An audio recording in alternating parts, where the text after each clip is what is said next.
Hélène Nury, de troubles chez Lattès, les enfants, ça, vous allez vous en prendre plein la tête. C'est un des deux grands romans de la rentrée. Ça se passe en Norvège, enfin en Scandinavie. C'est l'histoire d'un couple.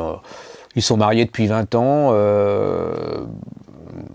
Lui, il faute, hein, comme on dit dans les romans classiques. Il trompe sa femme.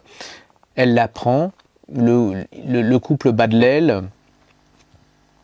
Et elle en a marre, elle veut partir, lui aussi. Enfin, ça se passe très très très mal. Et inconsciemment, elle va vouloir se venger de lui. Et inconsciemment, elle va se venger de lui à travers ses enfants. C'est-à-dire qu'elle va commencer à étudier le comportement de son mari face à ses enfants qui sont tout petits. Et elle va se dire qu'en fin de compte, il les a peut-être abusés sexuellement. Alors, elle va commencer à tout réétudier sa vie et tout le comportement de son mari à cause de ça. Par exemple, elle va se rappeler, elle va se dire... quand j'ai ouvert la salle de bain un jour et qu'il prenait son bain avec ses filles, il a eu un air assez bizarre et puis les enfants, ils ont l'air surpris aussi, il se passait quelque chose.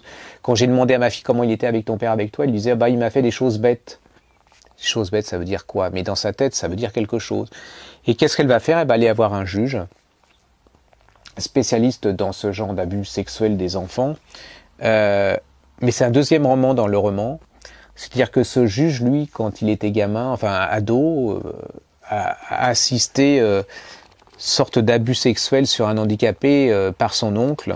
Il va rien dire, il a même éprouvé ce qui le terrorise, une sorte de jouissance à regarder ça par le trou de la serrure sans avoir rien dit. Elle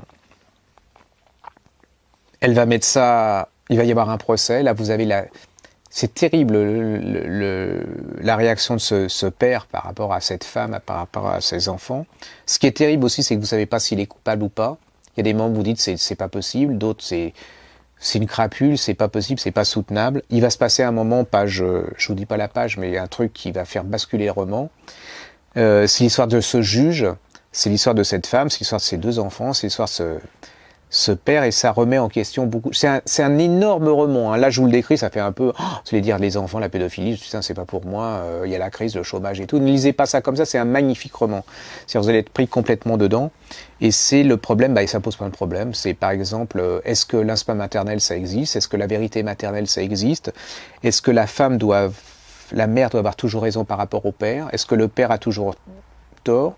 Est-ce que les hommes sont toujours pervers? Est-ce que les femmes sont toujours honnêtes? Est-ce que la justice est équitable? Est-ce qu'un juge c'est pas d'abord un homme et qu'il a une histoire? Est-ce qu'il juge pas les gens à travers leur histoire? C'est absolument sublime. À mon avis, c'est voilà. Vous savez, j'en lis des tonnes et des tonnes. Et à la fin, on les oublie. Et c'est ce genre de bouquin qui est dans l'histoire, dans l'époque, et qui est universel et qui vous fait poser des questions parce que vous dites merde, je réagis peut-être avec mes instincts, avec tout ce qui est conforme de pensée, parce que vous savez, il y a un conformisme de pensée. Par exemple, il y a des trucs qui sont un peu révoltants, c'est-à-dire qu'on donne par exemple toujours la garde des enfants aux mères parce qu'on considère que les pères sont pas capables d'éduquer leurs enfants. Ça remet en question plein de choses avec beaucoup de subtilité, avec beaucoup d'intelligence, avec beaucoup de sensibilité, sans jamais être à thèse. Et c'est un livre qui pose des questions sans donner forcément de réponse. C'est un livre à suspense parce que jusqu'au bout, vous savez pas si vraiment il y a eu quelque chose ou pas quelque chose. Ça donne pas forcément une bonne image de l'un ou de l'autre. C'est absolument sublime. C'est un des 10 romans que je lirai cette année. Ça s'appelle Troubles de Hélène Nury chez Lattès.